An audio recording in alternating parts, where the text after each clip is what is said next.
Previously on Weird World.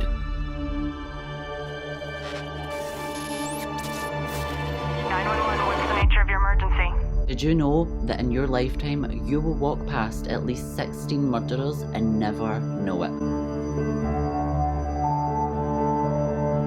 On April 1st, 2014, Lisa Ann Froon, aged 22, and Chris Kremers, aged 21, took a well-earned trip to Panama. They toured Panama for around 2 weeks, and on March 29th, they arrived in a little town called Buckwheat. However, that night, the dog returned home, but Lisa Ann nor Chris was ever seen again. So how did two extremely responsible young adults just vanish? The police had gained access to these phones. It showed that just a few hours into the hike, someone had tried to call 112 and 911, which is both emergency service numbers. During the police investigation, Leanne's camera was discovered to contain photos from April 1st, the very night they went missing. Maybe she was trying to take random flash photography pictures of whoever was in front of her, something or someone.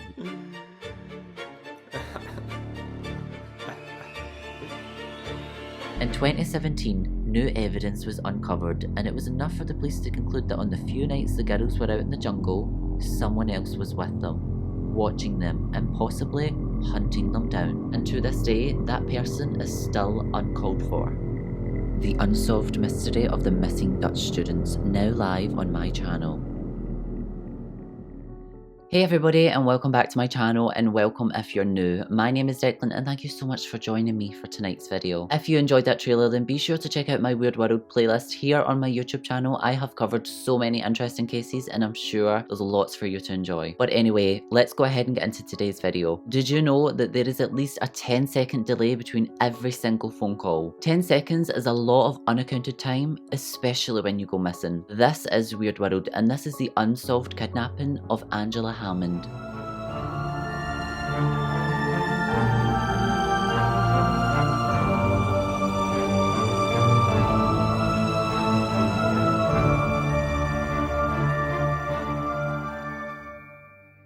Angela Marie Hammond, or Angie as her friends and family called her, was born February 9th, 1971 in Clinton, Missouri. She was working as a bank clerk as well as being a full-time college student. Around the time this case took place, Angela would have been only 20 years old. She was engaged to a man named Rob Schaffer, and together they were 4 months pregnant. Rob was known for being an all-over great guy. He was athletic, and one of his biggest goals in life was to be a part of the military. Young, in love, and about to start a family together, Rob and Angela's fairy tale quickly came to an abrupt end when Angela mysteriously vanished. April 4th, 1991. Around the time of Angela's disappearance, her description was as followed. She was around 5 feet tall and weighed between 120 to 140 pounds. This would vary as her pregnancy continued. She had golden brown hair with short bangs. She was wearing a white button-down shirt with black spots, black slacks and white sneakers. More specific features included her large brown eyes,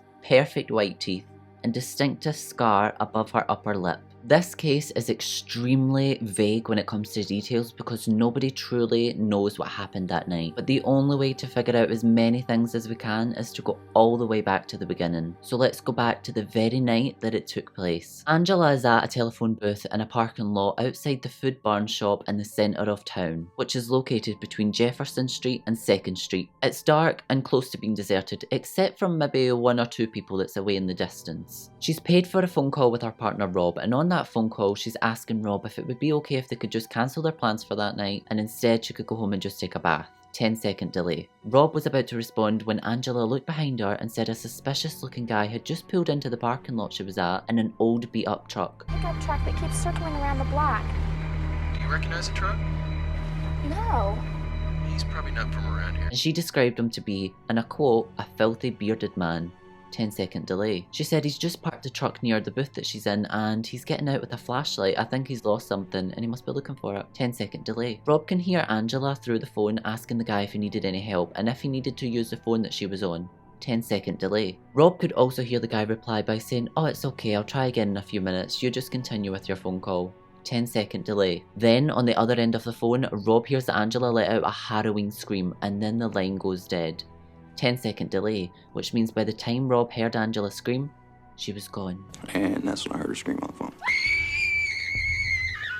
Rob immediately lets go of the phone and rushes out the door, grabbing his car keys on the way. Gets in the car, starts it up, and starts speeding to the phone booth to try and get Angela, which I am sure the sheer panic of not being able to get there fast enough is horrendous in itself. On the way there, he passes a late 1960s model of a green Ford F-150 pickup truck going the opposite direction from him, or I'm sure you could describe it as an old beat-up truck. At the same time Rob passes this truck trying to get to Angela at the phone booth, he hears Angela in the back of this truck screaming Rob's name and crying for help. Rob immediately slams on the brake and swerves around to follow this truck. He manages to tail the guy for around 2 miles, and then all of a sudden Rob's car starts slowing down and comes to a stop. Turns out when he slammed the brakes on to swerve around, he ended up damaging the transmission, which meant the car went dead on him. As he's sitting there on the front seat trying to work out why his car just stopped for no reason, he watches this old beat up truck drive away with Angela, turn right, both never to be seen again. Angela's car was later found abandoned in the parking lot close to the phone booth she was at. When Rob is finally able to get a hold of a phone and call the police, they are surprised by the amount of details that he can give. Before I go any further, I just want to say that when something like this traumatic happens to you, your mind will take a mentally burned image of it. It's totally different from remembering where you last left your glasses. It's when a situation leaves someone in so much shock that it almost stuns them. That's why a lot of people that's had a really traumatic experience happen to them have to go through hypnotherapy or therapy in general to try and release them from that moment. You'll basically relive the entire moment piece by piece until the entire puzzle comes together, and this can take a really long time. Now, with that being said, Rob could describe this mystery guy's car perfectly because he followed it for 2 miles. He said that the back window of the car was covered with a fish jumping out of water decal, which is a template you can stick onto the window for a design, but it also distorts light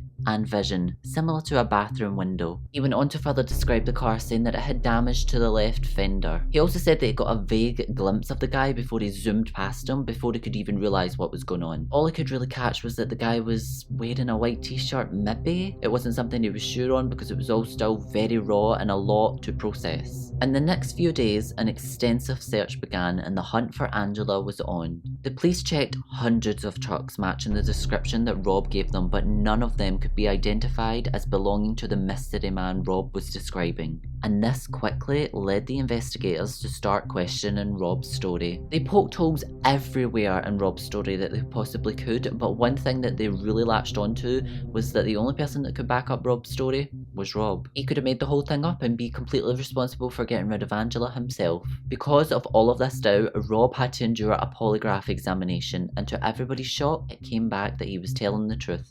Everything that he was saying was true. But this didn't mean that he wasn't guilty, so he passed a test. What does that mean? Sometimes they get it wrong. They aren't always 100% accurate, so it's not something you can really go by. However, do you remember me saying that the car park was almost empty except for maybe 1 or 2 people? Well, not long after Rob having his test and the story getting bigger and bigger, 2 witnesses came forward and they said that they had seen a suspicious person around the payphone Angela was at between 11:30 and 11:45 PM, not long before Angela went missing. They described him as wearing coveralls and a dark coloured baseball cap. He had glasses, a beard and a moustache. This meant that Rob's story was completely backed up by 2 strangers he had never met, and this resulted in him being cleared of any connection with Angela going missing. But this is where the story takes a really sinister twist, because it means whoever took Angela was obviously waiting for her, watching her, and had a plan. This wasn't the first incident that the police had to deal with that had similar results. Earlier that year, a 30-year-old woman named Cheryl Kenny, a convenience store worker in Nevada, was kidnapped on February 27th and was never seen again. This entire incident took place just 48 miles away from where Angela went missing, which might sound like a lot, but it's actually just approximately an hour's drive. This is definitely one of the most scariest cases I've covered, and I think it's because it happened in such a blink of an eye that you just don't expect what happened to happen. I feel so stressed for Rob because all of the attention was put on him, and I'm sure that must have been absolutely aggravating knowing that someone else out there not only took his girlfriend but his unborn child, and the fact that no one was really listening to him, that must have been horrendous. To this day, we will never know where that right turn took Angela. Is she still alive and being held against her will? Did she have her baby? Did the mysterious man strike again? There is so many unanswered questions. Let me know what you guys think of this case in the comments below. I cannot wait to read them. Like, subscribe, do the whole thing. This was Weird World, and this was the unsolved kidnapping of Angela Hammond. Stay tuned, and I will hopefully see you guys in my next video.